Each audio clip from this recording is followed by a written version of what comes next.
నమస్తే. దేశవ్యాప్తంగా పెట్రోల్లో ఇథనాల్ వాడకంపై అయితే మాత్రం పెద్ద ఎత్తున అభ్యంతరాలు కూడా వస్తున్నాయి. కేంద్ర ప్రభుత్వం అయితే మాత్రం ఈ విషయంలో వెనక్కి తగ్గే పరిస్థితి కూడా కనిపించట్లేదు. వాస్తవానికి పెట్రోల్లో 20% ఇథనాల్ బ్లెండింగ్ చేస్తూ కేంద్ర ప్రభుత్వం ఏప్రిల్ నుండే నిర్ణయం తీసుకుంది. అది అమల్లో కూడా వస్తుంది. ఇదే సందర్భంలో చాలామంది అయితే మాత్రం పెద్ద ఎత్తున మా వాహనాలు పాడైపోతున్నాయి, గతంతో పోలిస్తే మైలేజ్ తగ్గిపోతుంది, మా ఇంజన్ కూడా మొత్తం కూడా డ్యామేజ్ అవుతుంది, ఇదంతా కూడా ఇథనాల్ పెట్రోల్లో కలపడం వల్లనే ఈ సమస్య వస్తుందని కూడా పెద్ద ఎత్తున వాహనదారులు అయితే మాత్రం ఇటు ప్రభుత్వంపై కూడా మాట్లాడే ప్రయత్నం చేస్తున్నారు. ఇదే సందర్భంలో ప్రతిపక్ష పార్టీలు కూడా ఈ అంశాన్ని పెద్ద ఎత్తున మొత్తం చర్చకు తీసుకొస్తున్నాయి. ప్రధానంగా ఆమ్ ఆద్మీ పార్టీ అయితే మాత్రం ఈ అంశాన్ని ఎజెండాగా తీసుకొని ఒక ఉద్యమ బాట కూడా పడుతుంది. ఇప్పటికే సంతకాల సేకరణ చేపట్టింది. నిన్నటికి నిన్న ప్రధాని ఇంటి దగ్గరికి ఆమ్ ఆద్మీ పార్టీ అధినేత కేజ్రీవాల్ బృందం అయితే మాత్రం వచ్చే ప్రయత్నం చేయడం, పోలీసులు కూడా అడ్డుకునే ప్రయత్నం, ఇదంతా కూడా జరిగిన సందర్భం మనకు కనిపిస్తూ ఉంది.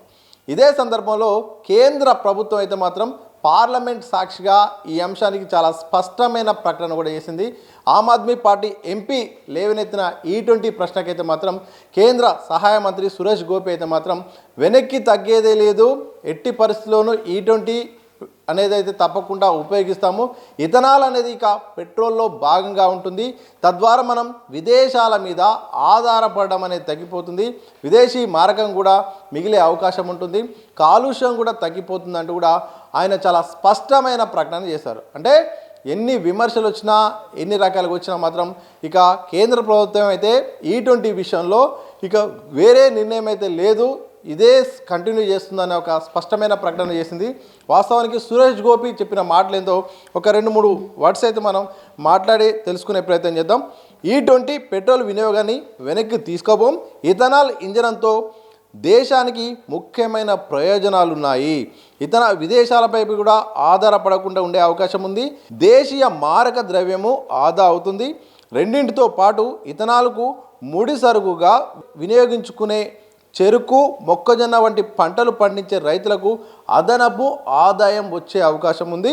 ఇథనాల్ను వెనక్కి తీసుకోవాలని ఒకవైపు పూనవాలా సారథ్యంలో ఢిల్లీలో ఆందోళన జరుగుతున్న సందర్భంలో ఆమ్ ఆద్మీ లేవెత్తిన ఈ ప్రశ్నకైతే మాత్రం చాలా స్పష్టంగా ఇటు కేంద్ర మంత్రి హర్దీప్ సింగ్ కూడా చాలా స్పష్టంగా మాట్లాడారు. ఇక సురేష్ గోపి కూడా క్లారిటీ ఇచ్చే ప్రయత్నం చేశారు.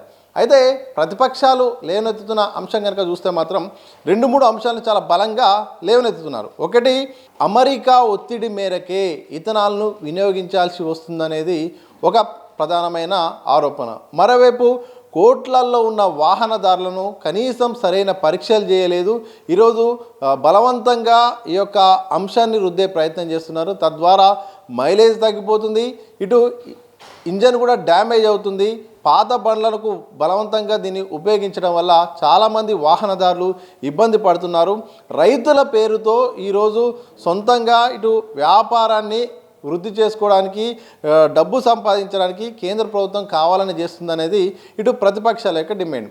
కేంద్ర ప్రభుత్వం అయితే మాత్రం అన్ని పరీక్షలు చేశాము, అన్ని రకాలుగా చూసుకున్నాము, చూసిన తర్వాత E20 ఇథనాల్ 20% పెట్రోల్లో కలుపుతున్నాము, ఇది ఇలాగే కొనసాగుతుంది, ఎందుకంటే ఇటు యుద్ధాల కారణంగా కూడా దేశంపై కూడా చాలా ఆర్థిక భారం పడుతుంది, ఇటు దిగుమతి పైన కూడా ఇబ్బంది అవుతుంది, రాను రాను భవిష్యత్తులో ఈ విదేశాల నుండి ఇక దిగుమతి అనేది కష్టంగా ఉండబోతుంది, ఖర్చుతో కూడుకున్న పని కాబట్టి తప్పకుండా దేశంలోనే ఇథనాల్ను తప్పకుండా ఈ బ్లెండింగ్ ప్రాసెస్ అయితే మాత్రం కొనసాగుతుంది, దీంట్లో విషయం వేరే మాట లేదు, వెనక్కి తగ్గేదే లేదని అయితే మాత్రం కేంద్రం చెప్పింది. చూడాలి, ఒకవైపు పెద్ద చర్చ నడుస్తుంది, అవకాశము ఇవ్వకుండా, ఆప్షన్ ఇవ్వకుండా కేంద్ర ప్రభుత్వం అయితే మాత్రం మొండిగా వెళ్తుంది, దీని వెనుక ఏదో పెద్ద ఎజెండా దాగి ఉంది, కుట్రకోణం దాగి ఉంది, ఆర్థిక ప్రయోజనాలు ఉన్నాయి, పేరుకేమో రైతులు అంటున్నారు, అలాగే కాలుష్యం అంటున్నారు, దేశీయ ఇంధనం అంటున్నారు, కానీ ఇంత బలవంతంగా రుద్దాల్సిన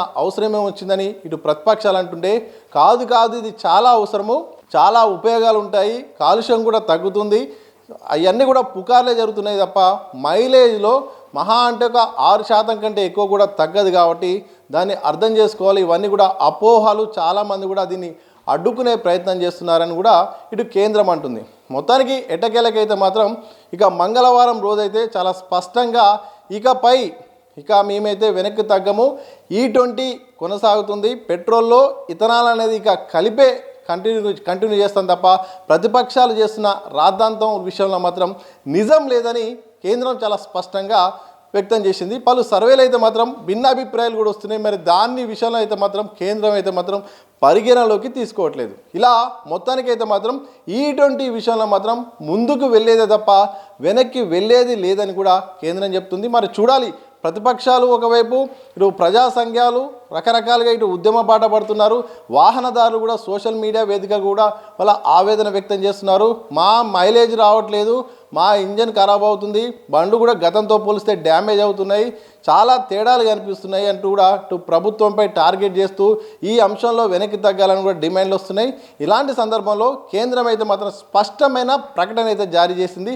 మరి ప్రతిపక్షాలు, ఇటు ప్రజా సంఘాలు, ఇటు సోషల్ మీడియాలో వస్తున్న యొక్క ఆరోపణలు, ఉద్యమాల వెనుక మరి కేంద్ర ప్రభుత్వం ఏమైనా వెనక్కి తగ్గే అవకాశం ఉంటుందా, ఏమన్నా సవరించుకునే అవకాశం ఉంటుందా లేదా అనేది ఒక ప్రశ్నగా మిగిలిపోయింది. మొత్తానికి ఇది కేంద్ర ప్రభుత్వం అయితే మాత్రం E20 విషయంలో ముందుకు తప్ప వెనక్కు వెళ్ళేదే లేదనేది చాలా స్పష్టంగా పార్లమెంట్ సాక్షిగా మొత్తానికైతే మాత్రం స్పష్టమైన ప్రకటన చెప్పేసింది.